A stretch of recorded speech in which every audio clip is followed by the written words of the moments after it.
మనుషులందరికీ సాధ్యమైంది ఇది ఒక్కటే, ఏం తెలుసా? అర్పణం.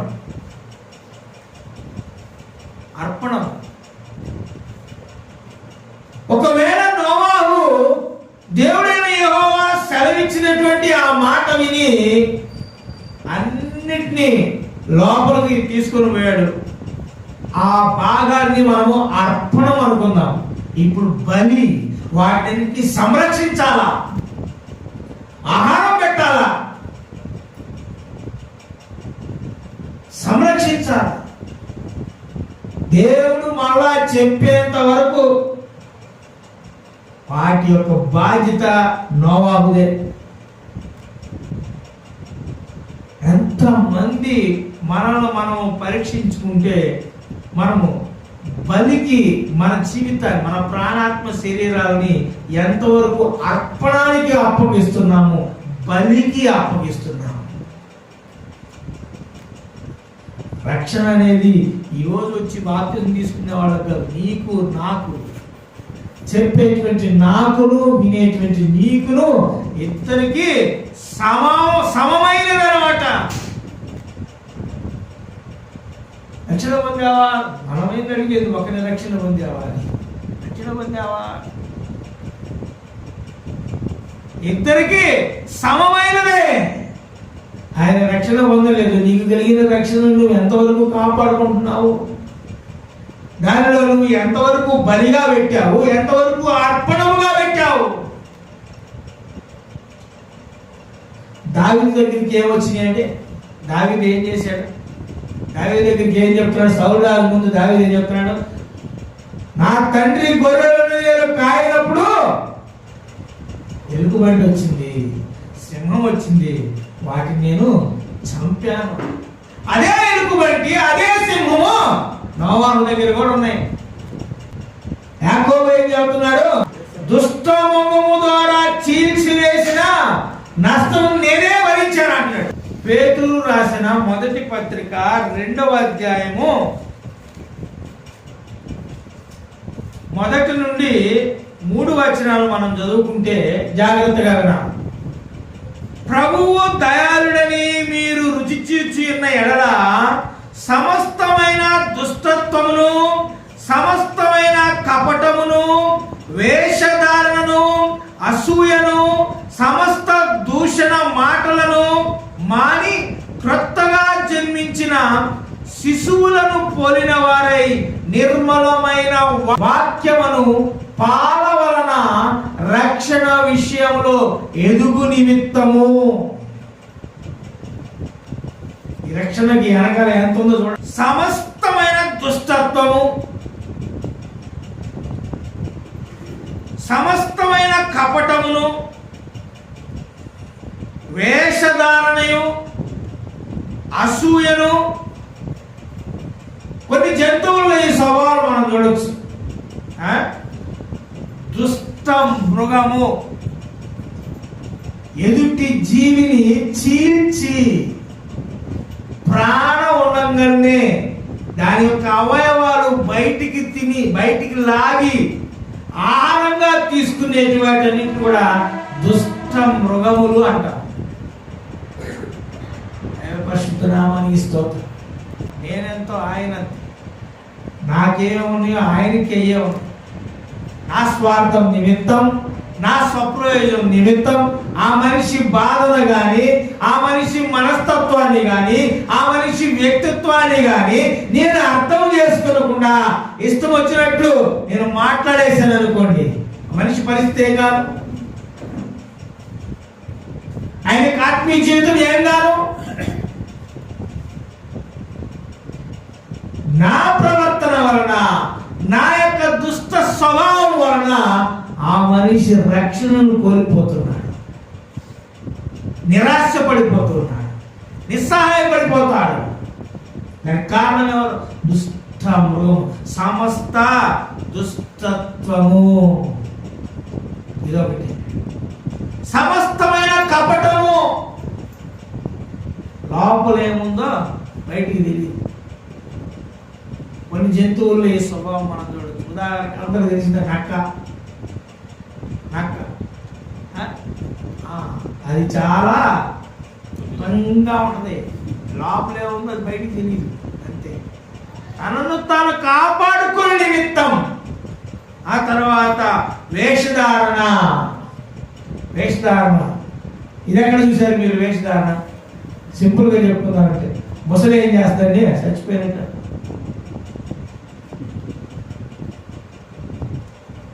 చూసేవాళ్ళు ఏమంటారు? చచ్చిపోయింది. ఏదైనా తనకు కావలసినటువంటి ఆహారం దగ్గరికి వస్తే అది చచ్చిందో బతికిందో తెలుస్తుంది. ఏం కనబడం, లోపల ఏం కనబడం, బయటికి అది అది చచ్చిపోయిందిరా అని అనిపించింది. దైవ పరిశుద్ధ నామానికి స్తోత్రం. ఎన్నో సంఘాల్లో జరిగేటువంటి పరిస్థితులు, జరిగేటువంటి సంభవాలు ఒక ఆత్మ ద్వారా, లేకపోతే ఒక కపటస్థుడైనటువంటి సంఘ సభ్యుని ద్వారా, ఒక దుష్టుడైనటువంటి సంఘ సభ్యుని ద్వారా ఎంతమంది తమ యొక్క దేవుడిచ్చినటువంటి స్వకీయ రక్షణను కోల్పోతూ ఉన్నారు, వారి ఆత్మీయ అనుభవాన్ని నష్టపరుచుకుంటూ ఉన్నారు, వారి ఆత్మీయ జీవితాన్ని నష్టపరుచుకుంటూ ఉన్నారు. ఏమంటున్నాడు ఆ తర్వాత? అసూయను, సమస్త దూషణ మాటలను మాని క్రొత్తగా జన్మించిన శిశువులను పోలిన వారై నిర్మలమైన వాక్యమును పాల వలన రక్షణ విషయంలో ఎదుగు నిమిత్తం. రక్షణ అనేది ఒక మెట్టుగా అక్కడ ఆగిపోవటానికి, అంతటితో అయిపోయింది అనుకోవటానికి. ఇది ఎదుగుదల, దీనిలోకి ఎదుగుదల ఉంది. రక్షణలో ఎదుగుతూ ఉండాలి. ఎంతవరకు అంటే ఎంతవరకు నీవు పోగలవు అంతవరకు. నాకు తెలిసి దేవుడు మన కోసం పెట్టినటువంటి ఆత్మీయ ఆశీర్వాదాలన్నిటినీ, ఆత్మీయ ఫలాలన్నిటిని కూడా మనం సంపాదించుకోవాలంటే మన జీవితం సరిపోదు ఎదగటానికి.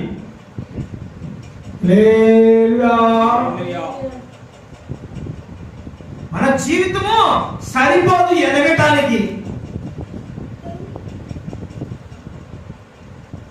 వేద గ్రంథంలో మనం చూసినప్పుడు ఎంతో మంది దగ్గరికి జంతువులు వచ్చినాయి. కొన్ని జంతువులు వచ్చినప్పుడు తాను మనిషిని అన్న సంగతే మర్చిపోతుంటారు.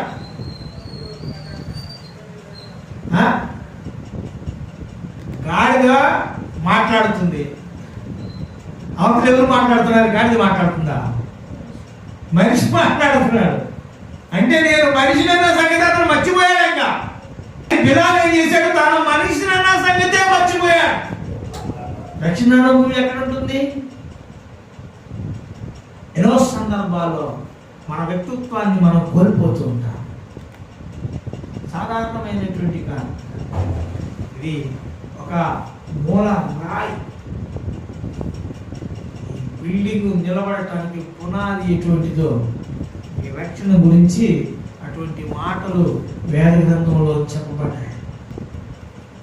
అది ఒక శ్రేష్టమైన, అమూల్యమైనటువంటి, ఒక బలమైన, స్థిరమైన రాయి. అది ఎలా వేసుకోవాలి? అలా వేయబడినటువంటి రాయి మీద మనం ఎలా కట్టుబడాలి? ఎలా కట్టుబడాలి? ఎదుగుదల ఆగిపోయినటువంటి పరిస్థితులు ఎన్ని లక్షల ఆత్మలు ఈ భూమి మీద కనబడుతున్నాయి. ప్రారంభంలో దేవుడు చెప్పిన మాట విని నువ్వే నీతిమంతుడివి, నీ కుటుంబము, నీ వారిని ఓడలో ప్రవేశించి ఎగిరి గంతేసి వాడంతా మందే. మన ప్రాణానికి ఏ అపాయం లేదు. దేశం అంతా మునిగిపోయినా కూడా మనం సేఫ్. అత్యానంద భరితులయ్యి పోయి ఓడలో దూకేశాడు. తర్వాత చెప్తున్నాడు దేవుడు, ఆయన ఏం చేశాడు? ఆస్తంతా ఖర్చు పెట్టేసి కనబడ్డ వాళ్ళకి కనబడ్డట్టుగా సువార్త చెప్పుకుంటూ ఓడ కట్టి ముగించేశాడు. ఇప్పుడు చెబుతున్నాడు, ప్రతి పవిత్ర జాతుల్లో ఉన్న జంతువులను తీసుకుంటున్నా ఫస్ట్. దైవ పరిశుద్ధ నామానికి స్తోత్రం. ఇప్పుడు ఆయన నా వల్ల కాదు నేను చేయను అన్నాడంటే ఎప్పటి వరకు చెప్పినటువంటి లోకులందరికీ చెప్పినటువంటి సువార్త ఏం కావాలి? తన ఆస్తి మొత్తం ఖర్చు పెట్టి తనకున్నదంతా అమ్మేసి ఆ పెద్ద ఓడను తయారు చేశాడే, ఆ ఓడ ఏం కావాలి? దేవుని బిడ్డలారా, అది ఆత్మీయ జీవితం. మొట్టమొదటి చెప్తున్నాడు దేవుడు, నువ్వు నీతిమంతుడు, నిందారహితంగా ఉన్నావు, నా ఎదుట నువ్వు నీతిమంతుడిగా ఉన్నావు. రక్షణ అనుభవం కూడా అటువంటిదే. దేవుడు నాకు స్వస్థపరిచాడు, దేవుడు నా పిల్లలకు స్వస్థపరిచాడు, దేవుడు నాకు మంచి ఆరోగ్యం ఇచ్చాడు, దేవుడు నా మొర విన్నాడు, దేవుడు నాకు ఉద్యోగం ఇచ్చాడు, దేవుడు నాకు ఇల్లు ఇచ్చాడు. ఇహలోక సంబంధమైనటువంటి ఆశీర్వాదములను దేవుని యొద్ద నుండి పొందుకొని ఆ ఆనందముతోటి, ఆ సంతోషముతోటి, ఆ కృతజ్ఞతతోటి ఈ రక్షణ జీవితాన్ని నువ్వు ముందుకు దోసుకెళ్ళాలంటే ఇంపాసిబుల్. అది అయ్యే పనే కాదు.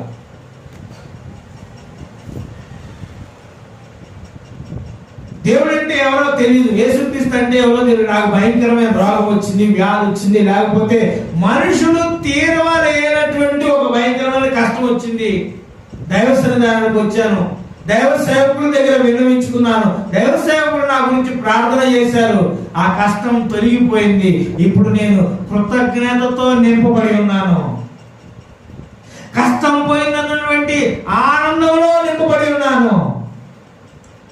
ఇప్పుడు దేవుడు నా ముందు రక్షణ పెట్టాడు, ఈజీగా దాటేస్తాం. రక్షణ వెనక ముందు ఆలోచించాల్సిన అవసరమే లేదు, ఈజీగా దాటేస్తాం, ఈజీగా అంగీకరించేస్తాం.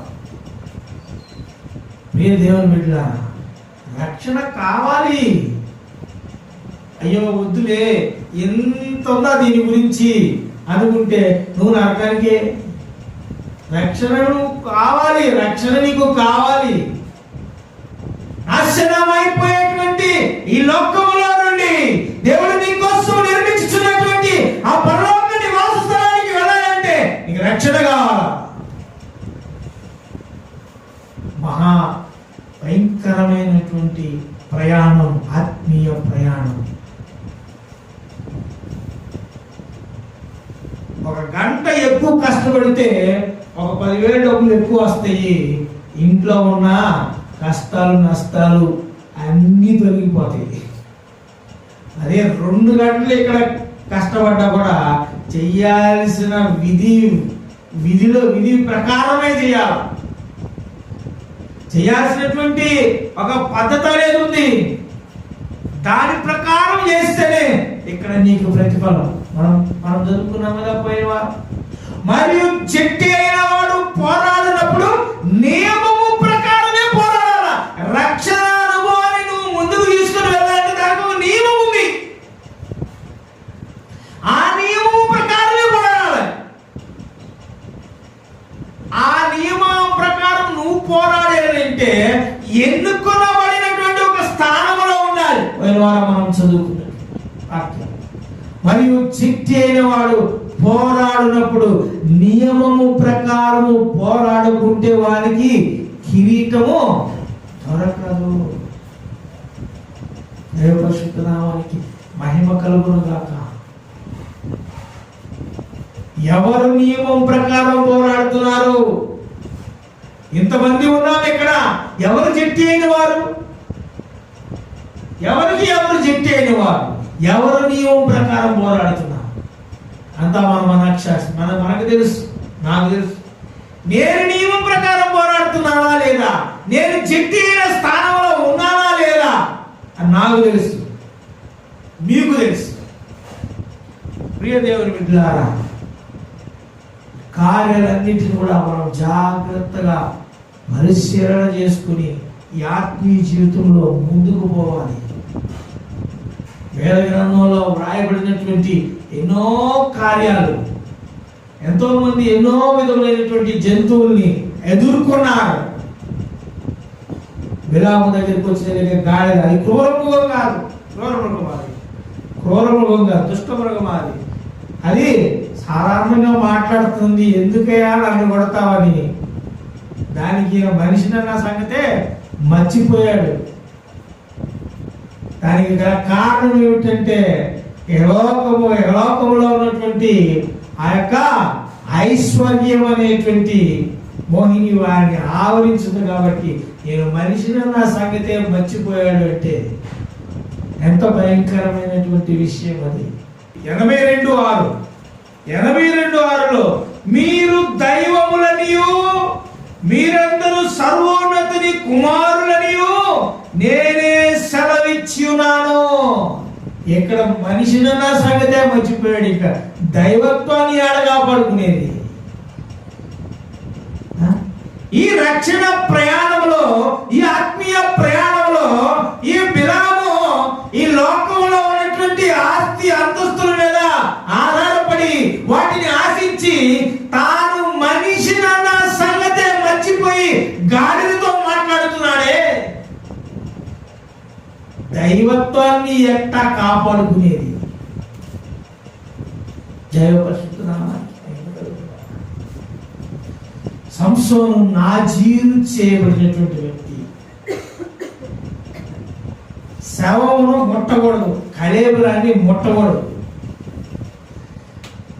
సరే, మొట్టమొదట ఆయన బలం ఉంది కాబట్టి, సింహం ఆయన మీద వచ్చింది కాబట్టి దాన్ని చీల్చి చెంగాడు ఆడ పడేసి వెళ్ళాడు. అంతవరకు ఓకే. కానీ తన ప్రతిష్టను గుర్తుపెట్టుకోవాలి కదా. తను నాజీరు చేయబడినటువంటి వ్యక్తి కదా. కళ్ళు పీకి ఆ యొక్క తిరుగుని విసిరేటువంటి దుస్థితికి వెళ్ళిపోయాడు సంసారం. ఇక్కడ తేనె నాకినందువలన మొట్టమొదట కొద్దిలోనే స్టార్ట్ అవుతుంది. కాబట్టి దేవుని బిడ్డ, ఈ రక్షణ ప్రయాణాన్ని, ఈ ఆత్మీయ యాత్రను నువ్వు చాలా జాగ్రత్తగా ముందుకు తీసుకుని పోవాలి. నిర్మలమైన వాక్యమును పాలను, వాక్యాన్ని అనుసరించి నిర్మలమైనటువంటి వాక్యమును పాలన మాత్రమే నువ్వు సేవించాలి. ఆ వాక్యమును మాత్రమే అనుసరించి ఏ వాక్యము నీకు బోధ చెప్తుందో, ఏ వాక్యము నేను నడిపిస్తుందో, ఏ వాక్యము నీతో మాట్లాడుతుందో, ఏ వాక్యము నీతో ముచ్చటిస్తుందో ఆ వాక్యమును మాత్రమే అనుసరించి ముందుకు సాగినప్పుడు నోవాహు ఏ విధంగానైతే తాను తన కుటుంబమును దేవుడు ఆజ్ఞాపించినటువంటి ప్రాణకోటిని కూడా సంరక్షించి తిరిగి భూమి మీద ప్రవేశపెట్టినటువంటి ఒక మంచి పుష్కళమైనటువంటి ఆత్మీయ ఆశీర్వాదములతో ఈ భూమిని వదిలిపెట్టి పరలోక రాజ్యములో దేవుడు మన కొరకు నిర్మించినటువంటి ఆ యొక్క నివాస స్థలంలో ప్రవేశించడానికి దేవుడు మనకు సహాయం చేస్తాడు. ప్రియ దేవుని బిడ్డలారా, తలలో ఉంచుకుని కళ్ళు మూసుకుందాం. ఇంతవరకు విన్నటువంటి వాక్యం ఎంతో శ్రేష్టమైనటువంటి వాక్య భాగం. రక్షణానుభవం అనేది, బాప్తిస్మం అనుభవం అనేది సాధారణమైనది కాదు. తొట్టి నీళ్ళల్లో మునిగి లేసినటువంటి అంత ఈజీ అయినటువంటి కార్యమేమి కాదు. జీవిత కాలము ఈ సత్యానికి లోబడి జీవించాలి. జీవితకాలము నీ యొక్క నాసికారంధ్రంలో శ్వాస ఉన్నంత వరకు కూడా ఇప్పుడు ప్రారంభించినటువంటి రక్షణ బాప్తిస్మం అనేటువంటి ఈ యొక్క సత్యానికి జీవితకాలం లోబడి జీవించాలి. దాన్ని నీ వెంట తీసుకుని పోవాలి. దానిలో ఉన్నటువంటి ఆత్మీయ ఆశీర్వాదాలన్నీ పొందుకోవాలి. ఆత్మీయ ఆశీర్వాదాలన్నీ పొందుకుంటూ ఆత్మీయ ఫలాలు కూడా ఫలించేటువంటి అనుభవంలో ఉన్నప్పుడు మాత్రమే దేవుడు మన కొరకు నిర్మించినటువంటి ఆ యొక్క గృహములో ప్రవేశించడానికి అర్హులుగా మార్చబడతాం. ప్రియ దేవుని బిడ్డలారా, ప్రార్థన చేసుకుందాం, తలలు ఉంచుకుందాం. మమ్మల్ని మిక్కిలిగా ప్రేమించిన మా ప్రియ పరలోకపు తండ్రి, నీ యొక్క పరిశుద్ధ నామమునకు స్తుతులు స్తోత్రములు చెల్లించుకుంటున్నాం స్వామి. ఉదయకాల సమయంలో నా తండ్రి రక్షణ సత్యమును, బాప్తిస్మ సత్యమును ప్రభువా మీరు మాకు బయలుపరిచినందుకు స్తోత్రం. నా తండ్రి ఆయా వీటిలో ఉన్నటువంటి కార్యములన్నిటిలో ప్రభువా ఆయన మీరు మాతో మాట్లాడినందుకు స్తోత్రం. నా తండ్రి ఏ విధముగా అయితే నా తండ్రి మీ ఆజ్ఞను అనుసరించి మీ మాట మీద ప్రభువా నమ్మకం ఉంచి అయా మీరు చెప్పినటువంటి మార్గములను ప్రభువా నిరీక్షించి నా తండ్రి నోవా ఈ విధముగా అయితే ఓడ నిర్మించి తన కుటుంబంలో మీరు ఆజ్ఞాపించినటువంటి ఆ సమస్త జీవ మానవ కోటిని ప్రభువా అయా ప్రభువా యొక్క ఓడలో ప్రవేశింపజేసి సురక్షితముగా నా తండ్రి తిరిగి ప్రభువా భూమి మీదకి వాటినన్నిటిని కూడా పంపించుతారని నా తండ్రి అయా మీరు ప్రభువా యొక్క బిడ్డకి సహాయం చేసినటువంటి రీతిగానే నా తండ్రి మీరు మాకు సహాయం చేయమని అడుగుతున్నా. ఈ సన్నిధానములో ఉండి నా తండ్రి అయా వాక్యం ఇచ్చినటువంటి ప్రతి బిడ్డ నా తండ్రి అయా స్థిరముగా నా తండ్రి యొక్క వాక్యములకు లోబడటానికి సహాయం చేయండి. తాను కొనసాగించినటువంటి ప్రతి బిడ్డను కొనసాగించినటువంటి ఆ యొక్క రక్షణ ప్రయాణమును, ఆత్మీయ ప్రయాణమును ప్రభువానైనా సుఖ ప్రశాంతంగా వాక్యం అనేటువంటి పాలన మాత్రమే సేవించి నా తండ్రి ముందుకు సాగడానికి సహాయం చేయండి. నా తండ్రి రక్షణ అనుభవంలో ఎదుగుటానికి మెట్టుగా ఎదుగుటానికి ప్రభువా ప్రతి ఒక్క బిడ్డకి మీరు సహాయం చేయండి. నా తండ్రి ఈ రక్షణ ప్రయాణంలో నా తండ్రి అలసట చేత నా తండ్రి నిస్సహాయం చేత నా తండ్రి అయా ఎంతో మంది ప్రభువారైనా ఆయా వైద్యులకు పోయినటువంటి ప్రతి ఒక్క బిడ్డల ప్రభువా మీరు హెచ్చరించండి. అయా వారితో మాట్లాడండి. అయా యొక్క వాక్యం అనేటువంటి అయా యొక్క సత్యాన్ని బయలుపరిచిన తండ్రి తిరిగి ప్రభువానైనా వారి యొక్క రక్షణ అనుభవం ప్రభా నూతన పరచుకోవడానికి సహాయం చేయమని అడుగుతున్నా. దైవరాష్ట్రంలో సమర్పిస్తున్నాము నాయన. అయా గడిచిన కాలం అంతా మీ కృపరక్రమం భద్రపరిచి ఉన్నారు. తిరిగి దైవ సన్నిధానంలో ప్రవేశించే వరకు నా తండ్రి ఈ రక్త కొట్టులో భద్రపరచండి. నా తండ్రి ఎక్కడికి వెళ్ళిన అయా మీకు దూతల సన్నిధితో వారితో కూడా ఉంచి భద్రపరిచి కాపాడమని ఆ యొక్క ఆరాధన మూలము సర్వస్తుతి ఘనత మహిమ మీకే చెల్లించు. నా తండ్రి మైకి శబ్దము ద్వారా దూరం నుండి సమీపం నుండి అయా వింటున్నటువంటి ప్రతి ఒక్కరిని కూడా నీ వైపు తిప్పుకోనమని నా తండ్రి దైవమే స్తోత్రము నాయన. ఇదిగో నా ప్రభు యొక్క సంఘం యొక్క సరిహద్దులు విశాలపరచండి, పునాదులు స్థిరపరచమని అడుగుతున్నాం. అయా సేవలో ప్రభువును బలపరచమని నజరేయుడైన యేసుక్రీస్తు వారి అతి పరిశుద్ధ నామం పేరు తగ్గించుకొని అడిగి వేడుకొనుచున్నాము తండ్రి. Amen. Praise the Lord, praise the Lord, praise the Lord, praise the Lord. మన తండ్రి అయిన దేవుని ప్రేమయు కుమారుడైన యేసుక్రీస్తు కృపయు పరిశుద్ధాత్మనందుని సహవాసం సమాధానం కూడిన మన ఎల్లరికూ ఇప్పుడు ఎల్లప్పుడూ సదాకాలం తోడై ఉండును గాక. ఆమేన్.